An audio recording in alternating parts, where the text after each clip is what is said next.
Now, Ukraine says it shot down 3 Russian missiles and more than 20 drones overnight as it continues to fend off attacks along the eastern front line. Moscow's troops have been advancing slowly despite Ukraine's incursion into Russia's southern region of Kursk. President Zelenskyy says Ukraine's forces now control more than 1,200 square kilometers of Russian territory in the Kursk region. He said the 2-week incursion had proved that the Kremlin's threats of retaliation were a bluff. He again urged allies to lift restrictions on the use of long-range weapons to strike deep into Russia. Correspondents say the goal or hope for Kyiv is that by taking Russian territory, invading forces will be drawn from elsewhere. But they say the situation in President Zelenskyy's own land of Ukraine is only worsening, with Russian forces still advancing in multiple areas and tightening their grip of the eastern Donetsk region. Українські воїни продовжують захисну операцію. Ukrainian warriors continue the defensive operation in the designated areas of the Kursk region. As of today, our forces control over 1,250 square kilometers of the enemy's territory and 92 settlements. In general, this operation has become our largest investment in the process of liberating Ukrainians from Russian captivity. We have already captured the largest number of Russian prisoners in a single operation, and this is a significant result. This is one of our goals, and our actions continue. Our active defensive actions across the border as well as Putin's inability to defend his territory from such defensive actions of ours are very telling. Our proactive, preventive defense is the most effective counter to Russian terror, causing significant difficulties for the aggressor state.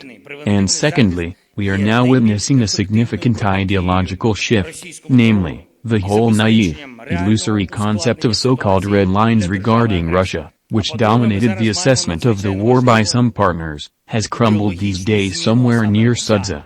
Наївна, ілюзорна концепція так званих червоних ліній щодо Росії, яка панувала.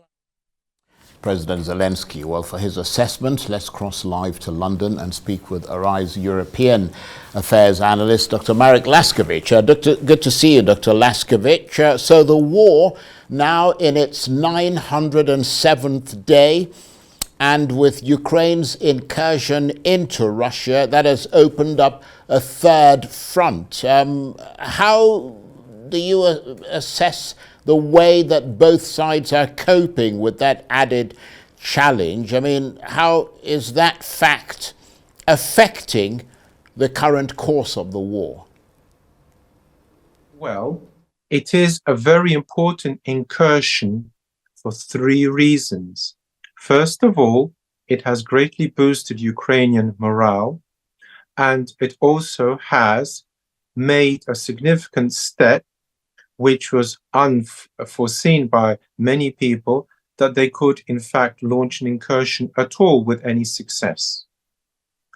However, secondly, it has unfortunately had the effect of weakening the southeastern front, because in order to make troops available for the incursion, that is to say, the Ukrainian High Command have weakened their southeastern defenses, and now the Russians are making progress, which only a few months ago would have seemed impossible, to the point whereby, on just a short time ago, it was said officially that Pokrovsk must be evacuated. It would appear, therefore, that one of the effects of the Ukrainians is that they have split their forces, and that therefore, as a result, the Russians have an opportunity to make substantial gains where, for them, it is very important, namely Donetsk. So the third point is, will the incursion bring the Russians to the negotiating table?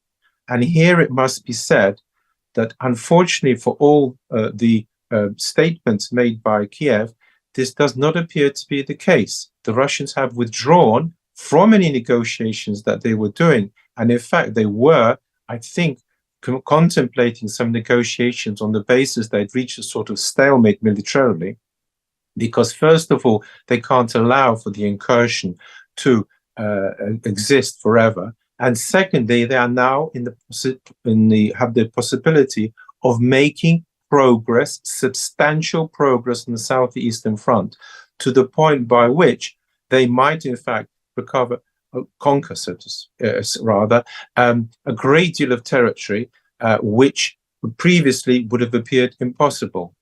From this point of view, the situation is very much in flux, but it would appear that the Kursk incursion, however important it may be in some respects, has failed in its primary objective.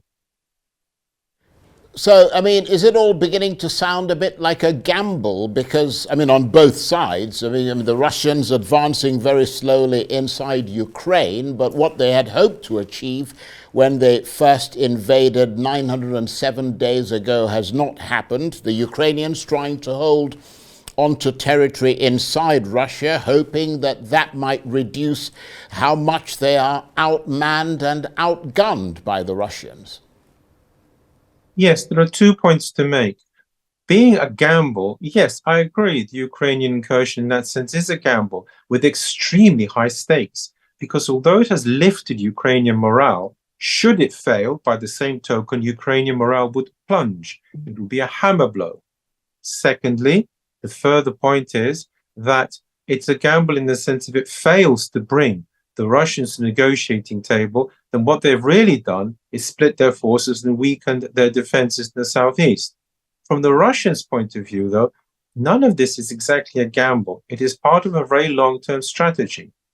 One of the points that Putin has made several times is that he thinks he can outlast the West. He has a huge country with huge resources, and as long as it keeps plugging away, that's his narrative, and it would appear to be a strategy, then in the end he will win. So therefore, although he did not win immediately at the start, as he and I think quite a few other people expected, the fact of the matter is he still has an opportunity, granted that the Ukrainian forces remain split, and he continues to be able to make progress along the lines he's making now in Donetsk.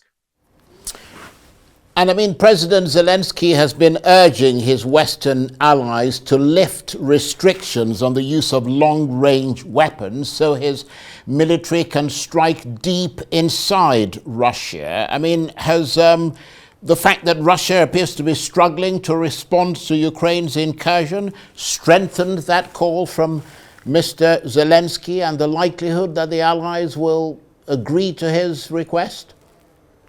Yes. I think there is some likelihood that, in fact, the allies will agree to his request, because if Ukraine can fight off Russia and would appear to be doing so with impunity, because the Russians have made several threats but never carried them out, the point is, will therefore the West supply more weapons? And I think the answer is slowly but surely yes. But therein lies precisely the danger. This is a type of brinkmanship which was practiced by Dulles in the 1950s, and it involves taking the world ever closer to the possibility of a retaliatory strike of some sort by Russia. In my opinion, as things stand, there is a possibility that in the end, the Russians can be goaded, so to speak, into replying in a non-conventional way. I think the likelihood is low because they're winning in Donetsk. However, should the West supply Ukraine with weapons substantially to use against Russian territory, then in the end, he may find it politically impossible not to do so. So from the point of view of the perspective of world's future, it is most unfortunate, I have to concur, that slowly but surely the West has been supplying ever better weapons to Ukraine, ever giving them ever more freedom to use them. And I expect this to carry on, in part, exactly as you say, because of the incursion. Dr. Laskiewicz, we always appreciate your analysis. Thank you very much indeed. Dr. Marek Laskiewicz is a RISE European Affairs analyst. He's talking to me on the line from London.